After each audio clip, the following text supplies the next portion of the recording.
দেখেন আমরা একটা নতুন মেশিন ক্রিয়েট যদি করতে চাই তাহলে নিউ ভার্চুয়াল মেশিন, তাই তো, বা create a new virtual machine ড্যাশবোর্ডে অপশন আছে, যে কোনো জায়গা থেকে আপনি একটা নতুন ভার্চুয়াল মেশিন ক্রিয়েট করতে পারেন। আমরা যদি নতুন কোনো একটা ভার্চুয়াল মেশিন ক্রিয়েট করতে যাই তাহলে দুই ধরনের অপশন আসে, একটা হচ্ছে টিপিক্যাল অপশন আর একটা হচ্ছে কাস্টম অপশন। টিপিক্যাল মানে হচ্ছে আপনাকে অ্যাডভান্স জিনিসগুলো ফিল আপ করতে হবে না। তো আমরা যদি টিপিক্যাল রিকমেন্ডেড যেহেতু এই অপশনটা দিয়ে যদি আগাই তাহলে দেখবেন প্রথমে তিনটা অপশন আছে। একটা হচ্ছে যে আপনার ইনস্টলার ডিস্ক আছে, অর্থাৎ ফিজিক্যাল ডিস্ক আছে, আপনি ফিজিক্যাল ডিস্কের সাথে সরাসরি কানেক্ট করবেন। দ্বিতীয়টা হচ্ছে আপনার কোনো একটা আইএসও আছে, আপনি সেটা দিয়ে কানেক্ট করবেন, যেমন আমাদের আছে, তাই না? তৃতীয়টা হচ্ছে যে আমি পরে করব, তো আমরা এই মুহূর্তে পরে করব। তাহলে আমরা I will install the operating system letter এটা চুজ করব। আমরা প্রথমে একটা মেশিন বানাচ্ছি, মেশিনের সাথে তো অপারেটিং সিস্টেম ম্যান্ডেটরি না, তাই না? সো আমরা অপারেটিং সিস্টেম ছাড়াই একটা মেশিন তৈরি করতেছি। নেক্সট, এই জায়গাটাতে একটা নাম চুজ হয় অটোমেটিক্যালি। ভিএমওয়্যার আপনি কী ধরনের অপারেটিং সিস্টেম চালাবেন সেটা বোঝার চেষ্টা করতেছে। এইটা আপনি আপনার মনের ইচ্ছা মতো যদি দেন কোনো সমস্যা নাই, আসলে কাজ করে। কিন্তু তারপরে কেন প্রিফারেবল যে আপনি যেটা ইনস্টল করবেন সেইটাই দেন, কারণ ভিএমওয়্যার বাই ডিফল্ট একটা ভিএমওয়্যার টুলস দিবে আপনাকে, ভিএমওয়্যার টুলস দিবে। তো আপনি যদি এখানে লিনাক্স চুজ করে উইন্ডোজ করেন তখন অনেক সময় হয় যে ভিএমওয়্যার এই টুলস দেওয়ার সময় কিছু প্যাকেজ মিসিং করে। ভিএমওয়্যার টুলসের কাজ কি? ভিএমওয়্যার টুলসটা অনেকটা মাদারবোর্ড ড্রাইভার যেরকম আমরা বলি, সে ওই রকমই কাজ করে। তো আমরা আসলে মাইক্রোসফট উইন্ডোজ সেটআপ দিব, তাই না? উইন্ডোজের ভিতরে আমাদের সার্ভার আছে, সার্ভার 2016, তাই না? এখানে আছে, তো আমরা সেটা সিলেক্ট করলাম। সো আমরা এখানে ভার্চুয়াল মেশিনের একটা নাম দিয়ে দিব। খেয়াল করে রাখেন ভার্চুয়াল মেশিনের নামটা নিজের মতো দিয়েন, যাতে আপনার অন্য আরেকজন সাথী যে এখানে কাজ করবে তার সাথে যেন আপনি আলাদা করতে পারেন, আপনার নিজের নামেও সাথে মিলিয়ে দিতে পারেন। সো আমি দিলাম এটা হচ্ছে ব্যাচ 1, তাই তো? নিচের দিকে আছে লোকেশন, বাই ডিফল্ট লোকেশনটা সি ড্রাইভে আছে। তো আপনার যদি অন্য কোনো ড্রাইভ থাকে বেটার হচ্ছে আপনি অন্য ড্রাইভে ইনস্টল করবেন, তাই না? তার সি ড্রাইভ যেকোনো একটা ফরম্যাটে, তাই তো? তো অন্য কোনো ড্রাইভে ইনস্টল করেন না, তো আপনি যেখানে ইনস্টল করতে চান সেই জায়গাটা ব্রাউজ করে দেখাই দেবেন। বুঝছি আমরা? এটা তো বুঝছেন নাকি? জি। নেক্সট,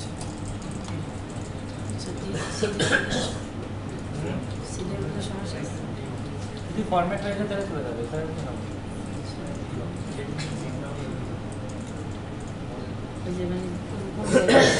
যদি আপনারা অন্য কোনো ড্রাইভ ইনস্টল করেন, মনে করে একটা ফোল্ডার করে ইনস্টল করেন, তাহলে যে জায়গাটা দেখাবেন সেখানে কিন্তু অসংখ্য ফাইল চলে যাবে। তো হুট করে ডি ড্রাইভ দেখাই দিন না, ডি ড্রাইভ জুড়ে দেখবেন খালি ভিএমওয়্যার এর ছোটো ছোটো ফাইল, একটা ফোল্ডার বানায় দিয়ে দিন।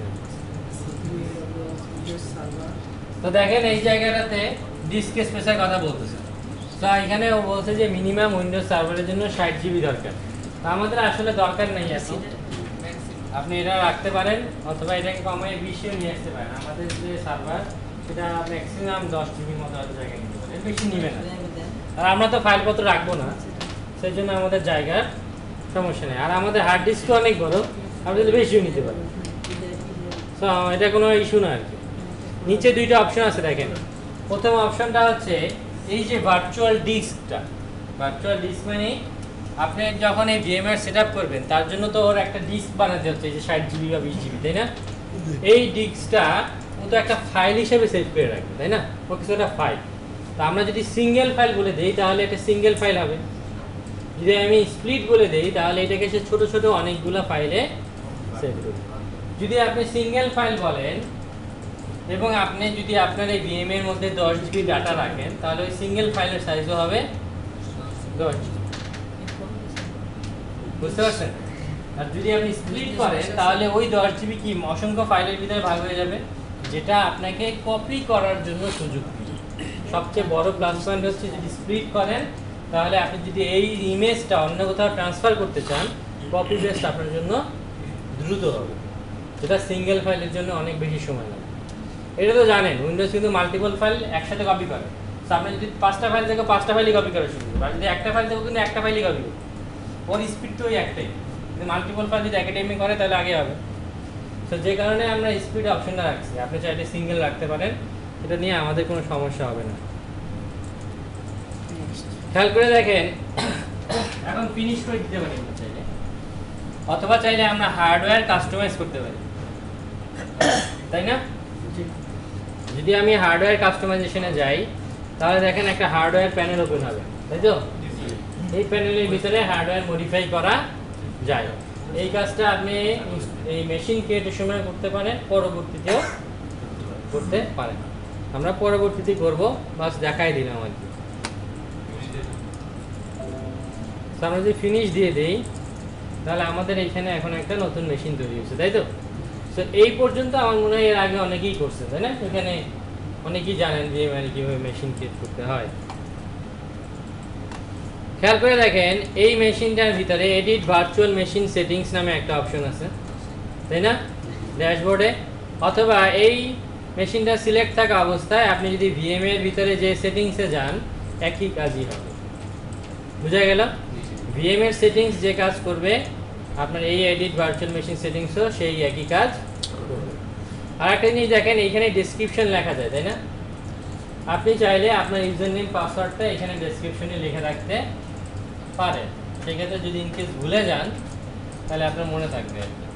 এটার ভালো দিক হচ্ছে যদি আপনি এবং আপনার যে সাথী মানে অন্য ব্যাচের তারা যদি দুজনেই লিখে রাখেন, ভালো দিক হচ্ছে কোনোদিন যদি আপনার মেশিনের সমস্যা হয় আপনি তার মেশিনে ঢুকেও কাজ করতে পারবেন, বা তার মেশিনটাকে ডুপ্লিকেট করা যায়। এখানে প্রতিটা মেশিনই চাইলেই ডুপ্লিকেট করা যায়, আপনি ডুপ্লিকেট করে তার মেশিনে কাজ করতে পারবেন।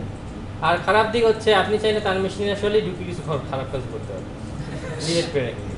দুইটাই আছে, আপনার ইচ্ছা আছে। দেখেন আমরা যদি এডিট ভার্চুয়াল মেশিন সেটিংসে যাই অথবা এই যে কোনো একটা ডিভাইসে ক্লিক করি একই জিনিসই হবে। এই হার্ডওয়্যার প্যানেল যেটা আমরা দেখছিলাম একটু আগে সেই প্যানেলটাই ওপেন হবে। আপনি যদি মেমোরিতে ক্লিক করেন, এগুলোতে ক্লিক করেন, তা যা হবে এটাতে ক্লিক করলেও সেম জিনিস হবে। দেখেন এখানে দেওয়া আছে কত মেমোরি, 2 জিবি। যেহেতু আমাদের 8 জিবি র্যাম আছে তার মানে আমরা চাইলে আরো বেশি র্যাম এখান থেকে নিতে পারি। খেয়াল করে দেখেন এই জায়গায় সে কিছু জিনিস আপনাকে বলতেছে, তাই না? যেমন গেস্ট ওএসে মিনিমাম 1 জিবি দরকার, 1 জিবি না হলে এটা রানই করবে না।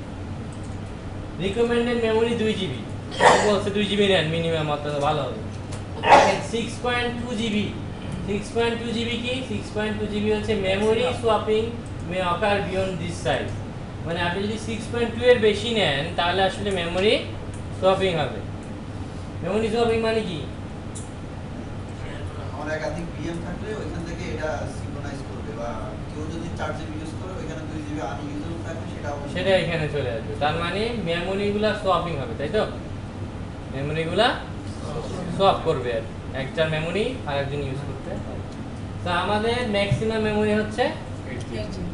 তো আমি এর উপরে যাওয়ার কোনো স্কোপই নাই, এই একের নিচে যাওয়ারও কোনো স্কোপ নাই। তো আমার যেহেতু 8 জিবি র্যাম আছে, আমাদের আরও একটা ক্লায়েন্ট ইনস্টল করতে হবে। আমাদের মিনিমাম এইখানে আসলে 4 জিবি নিতেই হবে।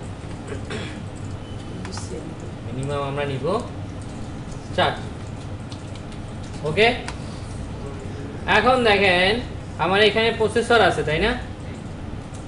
মেমোরি 4 জিবি নিয়ে নিচ্ছি। প্রসেসরের ভিতরে দেখেন নাম্বার অফ প্রসেসর দেওয়া আছে 1, নাম্বার অফ কোর দেওয়া আছে 1। আমাদের কি প্রসেসর? Core i5 নাকি? এটা দেখি সেম আছে।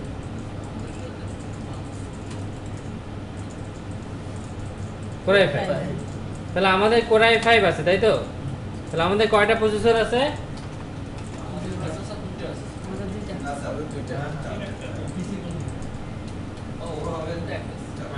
কয়টা প্রসেসর আছে আমাদের? দুইটা। Core i5 কয়টা প্রসেসর থাকে?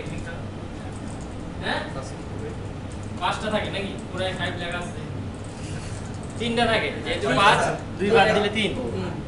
হ্যাঁ, 4টা থাকে। 4 ভালো সংখ্যা, জোর জোর মনে হচ্ছে। আপনার মাদারবোর্ড খুললে কয়টা প্রসেসর পাওয়া যায়? একটা। বাকিগুলো কই? কোডটা ডিফারেন্ট। কি ডিফারেন্ট? Code different. প্রসেসর কয়টা আপনাদের? একটা। Core i5 হোক আর Core i7 হোক, প্রসেসর তো একটাই নাকি? কিন্তু কোর বেশি, তাই না? জি। কয়টা কোর? 8টা কোর। 8টা কোর। একটা প্রসেসরে এক এক রকম কোর থাকে। এই কোরে 5 এ কয়টা কোর? 4টা। 4টা বলছে একজন, আর কে? 3টা বলছে আর একজন। আর আমি বলেন, এক বলেন, 2 3 4 5 6 7 সব বলেন, একটা না একটা হবে। হ্যাঁ 8টা, কেউ 5টা বলতেছে না, আর 5 লেখা ছিল, 5 বলতে পার। তার সাথে কয়টা কোর? Dual core. দুইটা কোর।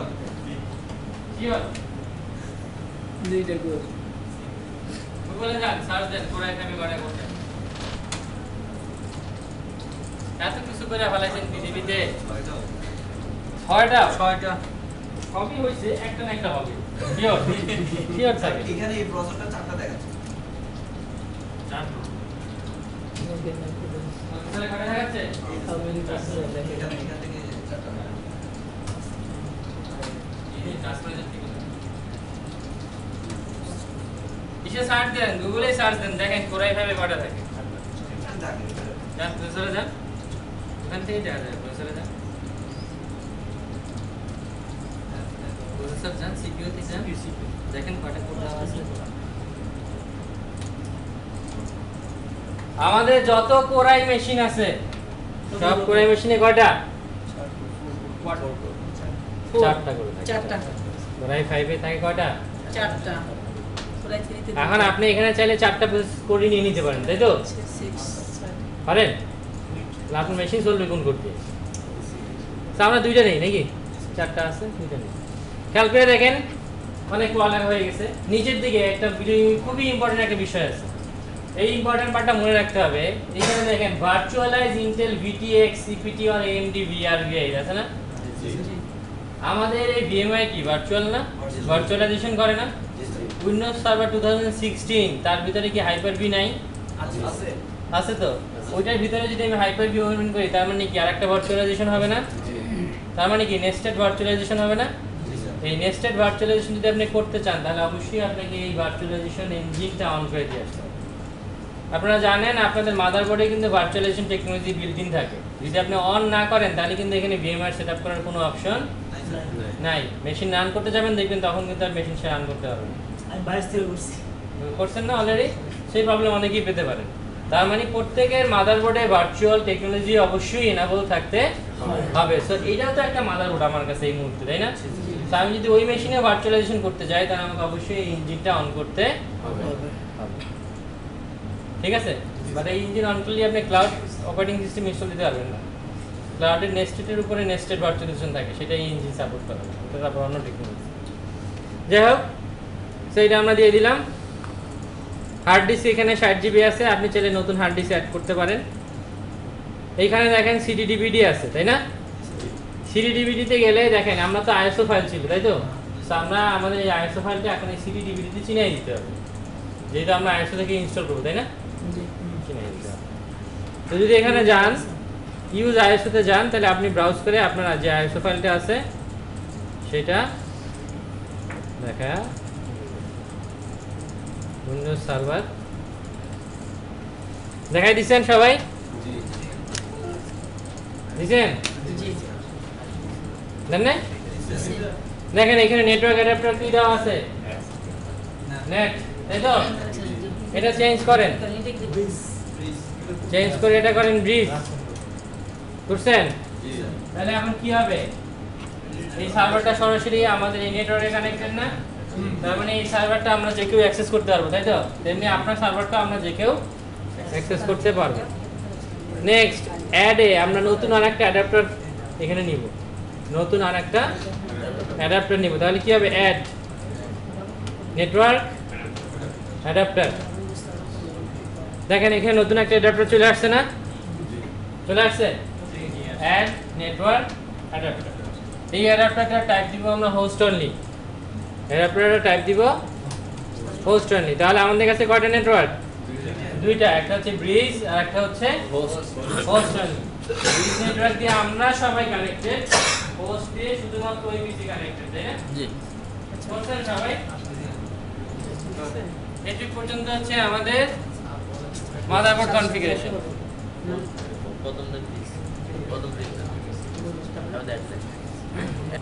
সেটা আমরা ওকে দিয়ে দিব। ওকে দিয়ে দিলে আমাদের এই মেশিনটার হার্ডওয়্যার কনফিগারেশন শেষ। ক্লিয়ার সবাই? সো এই পর্যন্ত ছিল আমাদের একটা মেশিন